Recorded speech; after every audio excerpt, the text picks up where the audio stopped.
crazy religious person that's on TV turns hard left. No more billionaires. Give the poor money. Now, this is the issue when you put economic populism over all other forms of politics.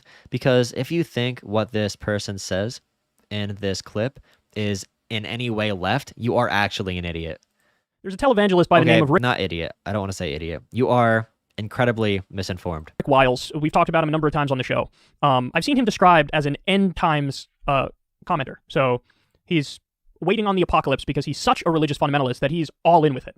So this guy shocked the shit out of me with what appears like a hard turn left.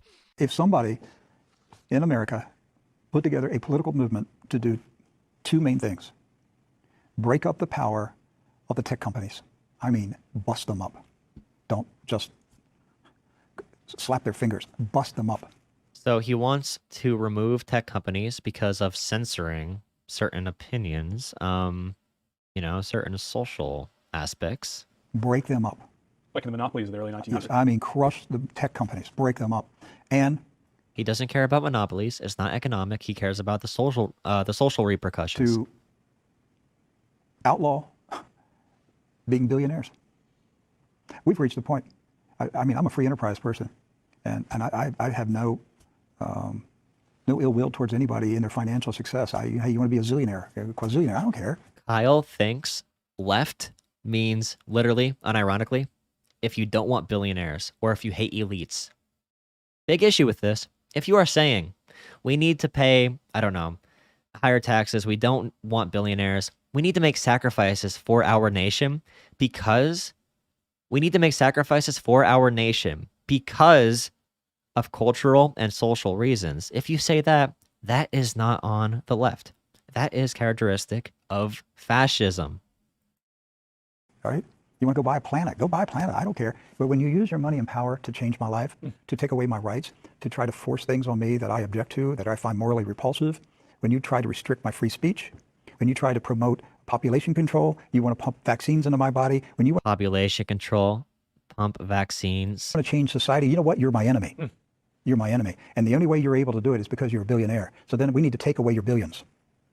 Bill Gates. So he's scared about Bill Gates, and he's going to talk about, not in this clip, but in other clips, George Soros. So now we're getting into the Jewish question. He's talking about billionaires who have so much power that they're changing our society. This is nothing about economic freedom. This is nothing about freedom or libertarianism of any sense. This is all about we need our society to stay a certain way. We need our culture to stay a certain way. We need to do this to maintain our current culture. This is not on the left. But this language, this fake populism, does play to people who watch Jimmy Dore, who watch Kyle Kulinski, who watch Rising, because they think everything is a class issue, which is very dangerous because you can't recognize the true dangers of fascism, and you don't understand reality in a sense. If he was working a job, 7 to 5, if he was going to work like everybody else, Bill Gates wouldn't be doing this stuff, would he? No. He's only doing this stuff because he's a billionaire. Take his billions away. Take it away. We need to do it in this country. There needs to be a populist movement in this country. Let's break up the tech companies. Let's take the billions. I want to take Bill Gates' billions and give it to the poor. I want to give it to the poor. I want to strip them, completely strip them and give it to the poor. And maybe Kyle's take isn't bad. Maybe Kyle's going to make a meme out of it. Who knows? Maybe he's not going to be like based, like when Tucker Carlson says something populist, when you share that and you say, wow, good lefty take, Tucker. Hopefully Kyle gives a good take about this. These money, I want Zuckerberg's money. I want to give it to the poor. I don't want to give it to the government. Oh my gosh, tax them and the government get it? No, give it to the poor. Let's take their money and give it to the poor. Let's bust up their corporations. This country would change overnight. I might run in 2024. I might run on that platform. Take the money from the rich, give it to the poor. That might be my platform. Oh no. Oh no. Oh no. The Nazbol vortex. Vosh was right. It is coming. Josh Hawley. It's going to be a bunch of people who are like fake left populists, I guess. Fake right populists who simply, their message is like, big tech bad, corporations bad, give money from rich to poor. And unironically, a lot of lefties are going to probably like them. And yeah, this guy alludes to the Jewish conspiracy or question, the globalist order or whatever, the global order. He's talking about that. Forced vaccinations and all these conspiracy theories. This isn't good, dude. This is not good, folks. This is a big downfall of liberalism. Is because they don't ever let like socialists get power. Then the right parties are very susceptible to their populist ranks. So like the Republicans right now are a complete, almost alt-right party, completely. They are okay with this rhetoric, this like populist, burn it all down rhetoric. It gets pretty dangerous because if the right is using economic populism and culture war, and the liberals are sort of using culture war, you know, in the opposite way, but they lack that same populism economically. They refuse to do like a big infrastructure program. That power balance might sway in a bad way. I don't know, dude. That's why I think it's really important for people who are going to do a real policy change to get power in the Democratic Party, not only to help people, but also because I think it's relevant for the existence of our country that these people play politics well by helping people for real. Platform in 2024. It's a giving hood. Yes. I'm gonna bust up the tech companies. I'm gonna take the money from the billionaires and give it to the poor. I might run in 2024 with that platform. Wow. Damn, son. Damn. I was not expecting that. Listen, credit where it's due. This is one of the first times I heard... Look up the rise of like Mussolini and the rise of Hitler. Like look up those two parties. Look up what the KDP did in Germany, and also look at how the fascist party, the OG fascist party, developed in Italy before Mussolini went from communist to the new fascist party. That'll tell you. Right-wing fundamentalist Christians actually sound the tiniest bit like the message that comes out of the New Testament in the Bible. Because the whole idea, just... You know, basically the message. No, they don't though. Even in the Bible, that isn't consistent. Like the Bible would be more of like we need our society to do good. It wouldn't be we need to do this to save our social order, would it? Like we need to all this vaccination conspiracy and all that stuff. It was about virtue. It wasn't about that. Fuck the rich. You know, camel has a better chance getting through the eye of the needle than a rich person getting into heaven, and we love the poor. And he was just saying like, what if I just took all their money and gave it to the poor? Yeah, I think that would be a Jesus-approved approach. And this plays to your idealistic senses, right? Like a couple of years ago, I would have loved this. I would be all over this a couple of years ago. But after reading over the historical examples and the history of left and right movements, then you start to see how dangerous this is. Like when Jimmy Dore talked to the Proud Boy guy, or the, was it Proud Boy? No, what was the group the Boogaloo Boy guy? It makes you want to believe in it. It makes you want to believe if Bernie Sanders could implement every economic policy in his playbook, that our country would have no more problems. It makes you want to believe that every anti-establishment person can come together, all the people can come together to take our country back. It makes you want to believe in this mass movement, in this big idea that we can do it. It makes you want to believe in it. But it's simply, and sadly, it's not true. Like, oh, wow, that we agree on this. Rich people are bad. But there's always more context. I do. And most of the time, these guys do not sound like this at all. You know, a lot of the right-wing... Like, I want to hear this and believe it. But real life tells me otherwise. I want to hear Kyle talking about this and share the same excitement. Like, well, they said rich people are bad. We agree on so much. Or whatever. Like, I don't know. Fundamentalists seem to believe a little bit in the prosperity gospel, which is this goofy idea that Jesus is like pro-capitalism and wants you to personally get rich, and so therefore low taxes and all that nonsense. Damn Rick Wiles, surprising the shit out of all of us. Now, of course, since he's Rick Wiles, he couldn't get it all right. There were portions there where even I was like, so the one I'm thinking of is, he says, when you use your money and power to change my life, he's talking about billionaires here. Good so far. You take away my rights. Okay, still sort of with you, because you could argue that the way our economy functions, yeah, having a business owner and a boss who can sort of control your every move at work. That's not what he's saying, though. That's what matters. That is the exact thing that matters. The populist energy doesn't matter if it's not directed in the right way. If you say rich people are bad because they're controlling us, if you say it's because of economic reasons or freedom reasons, that's a good thing. But if you say it's because of social control, that's a bad thing. That's why it's so dangerous to play with populism as your only political identity. And Kyle does believe in that. He believes it's populists versus the establishment, and that's it. kind of tyrannical, and it is sort of taking away your rights. Then he says, and try to force things on me, restrict my free speech. When they do population control and try to pump me full of vaccines, oh, okay, hold on there. Reel it in, son. You lost me just a little bit. I don't know about the whole population control thing. See no evidence to that effect. And the idea of like, they're trying to pump you full of vaccines. Everybody should want the COVID vaccine, okay? I do tend to believe the science on that front. I don't think that the COVID vaccine is a giant, like, Tuskegee experiment or something. You know what I mean? That's not to say I would... Even saying this is giving the guy a free pass, by the way. This isn't good enough. In every circumstance, trust the government with whatever. No, of course, there's reason to be skeptical. But this is an area where I actually believe the science, and I think the vaccine is good. So that's the part where it's like, whoa. But almost everything else, he casually says... I mean, dude, he said... He may have said that the world is being controlled by the Jewish Illuminati, and he may have said they are trying to give population control to us, and he may have said that the vaccinations are dangerous and that they're going to force inject us, and he may have said that George Soros is leading the Jewish super cult, and he may have said that Bill Gates is going to come kill your children. But did you guys not hear when he said he also hates rich people? Oh my god. I think we should outlaw billionaires. Damn, son, I know some lefties who don't agree with that. There are some lefties who are like, maybe that's a little bit too far. He says we should break up the big tech companies. I think that's a perfectly reasonable position, although I do think there's an intelligent debate to be had between... Wow, he's more left than some lefties Kyle knows. Wow! Hey, by the way, billionaire doesn't mean shit. Power is what matters. You can have billions without having power. Like, it's not an inherent lefty thing to just hate rich people. Even like Richard Wolff, who's the Marxist, is he the one professor? He's really smart. Even he says that. Like, it's not about that. Like, breaking them up or heavily regulating them and treating them as public utilities. And I actually lean more on the side of heavily regulating them and treating them as public utilities. I'm open to hearing arguments as to why breaking... Sure, he says a lot of... I'm sure he says bad stuff about Muslims too and everything. But I'm saying Jewish because that is the go-to. Because Jewish, well, Judeo-Christianity gets complicated. But that's usually the scapegoat for the neo-Nazis, you know what I mean? The globalists. They never say, like, globalist Islamic conspiracy. It'll be globalist, Jewish, all the Jewish bankers and stuff like that. George Soros, hey, isn't it weird that all the rich people are also Jewish?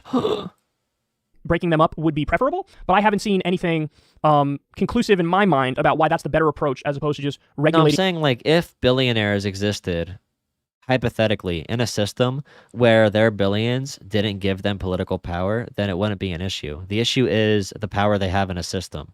That's the issue with capital in capitalism. But if we somehow had a government that was completely publicly financed, it'd be a little bit different. Treating them strictly and treating them as public Just utilities. And by the way, with my approach, you can actually expand the First Amendment and have free speech on a lot of these giant social media platforms, which is something people on the right say they're in favor of. But listen, that does require government regulation. I'm writing a big paper on this free speech thing, by the way. Interesting topic. Maybe I'll talk about it. Maybe I'll make a video on it. And I would argue that's the left position that I'm talking about there. He says, I want to take away your billions. And he says we need a populist movement, take the billions, give it to the poor. See, the people he cites, that's where it gets a little sketchy, right? Because Rick Wiles is a well-known anti-Semite. I mean, it's... God, this guy would... this guy would definitely vote for, like, Mussolini and shit. Wow, so based. Hitler's for universal healthcare? No way. We've covered the segments where it's not even coded. He just is an anti-Semite, right? Like, and don't take my word for it. Go watch those segments. Believe me, you'll come to the exact same conclusion. But like, so he brings up Jack Dorsey, Bill Gates, and Mark Zuckerberg. And so, yes, I have problems with those people. Of course I have problems with those people. But like, you know, you should throw in the Coke guy, the Adelson guy. Oh, Adelson's dead, and one of the Coke guys is dead. You should throw in some of the right-wing... No, it's not free speech. Free speech is a little bit... okay, so the topic is internet radicalization. So free speech is sort of a side topic I bring up, like the First Amendment. So I'm talking about, I'm going to inform my professor about the alt-right pipeline and stuff like that, basically. And how that works. My main enemy is the social media algorithms. That's my main enemy. In no way does your First Amendment right guarantee that you have a right to be propelled by a social media algorithm. You do not. You do not have that right. And the algorithms are the big issue right now. That's what I basically write about. Cockeyed Rooster, thank you so much for $10. You're so kind. Thank you. Thank you very much. Alt-right playbook series. All right, cool. Innuendo Studios.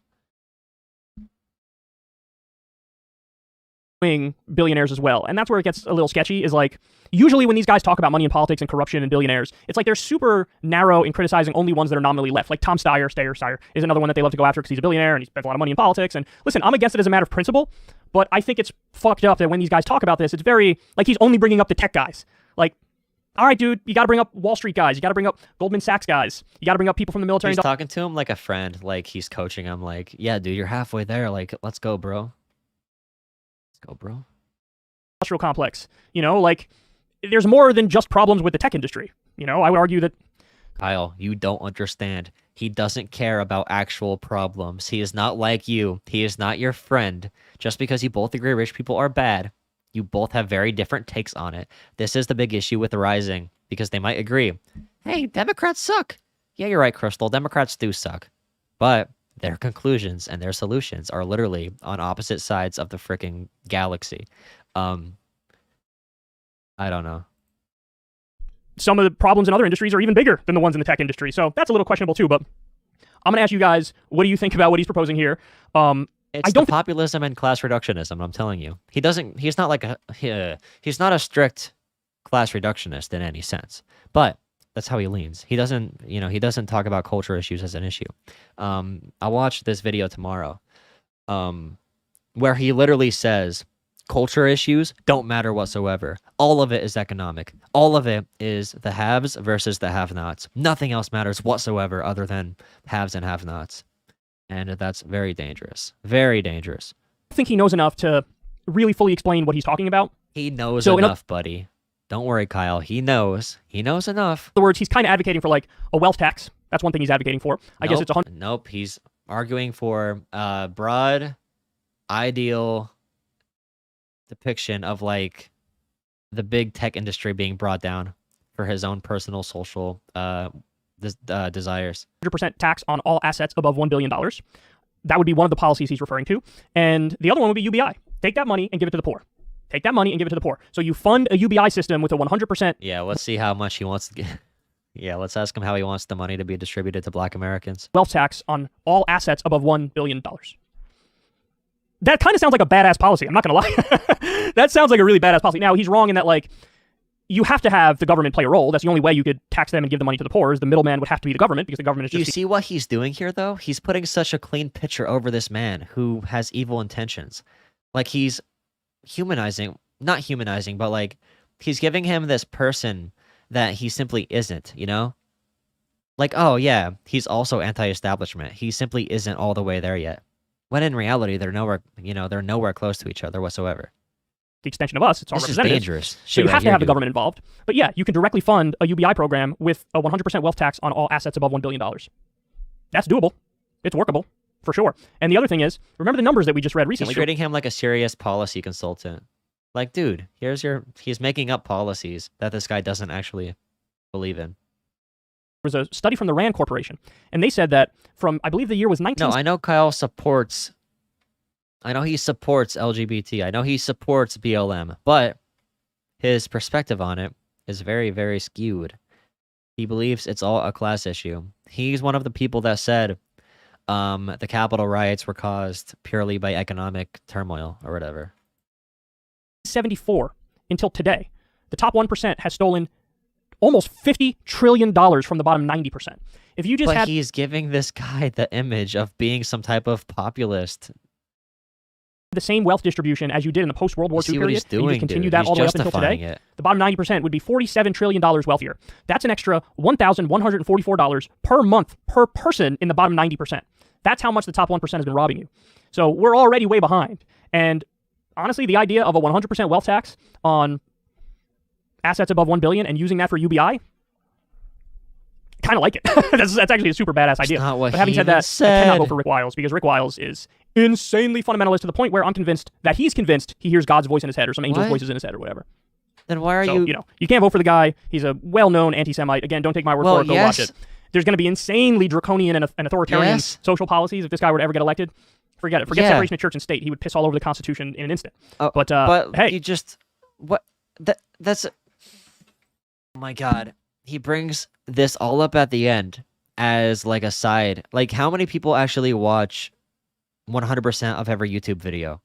He knows all of these things are in play, but in his evaluation of what this guy is saying, he doesn't bring it up at all. Because he wants to be sympathetic to his anti-establishment tendencies that he thinks this guy has. At the end, he's like, yeah, I mean, I guess he talked about population control and vaccinations and all this stuff, and he's really crazy and draconian. But, you know, he'll talk about all the other issues as if he's a economic populist. Like, come on, dude. I think he's just kind of, he's too idealistic.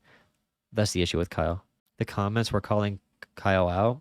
I don't know. It has a good ratio. Whitehouse press briefing. He doesn't hate billionaires at all. He hates only specific billionaires he doesn't like. This doesn't mean nothing. He is against certain billionaires, and he has a crazy narrative. True.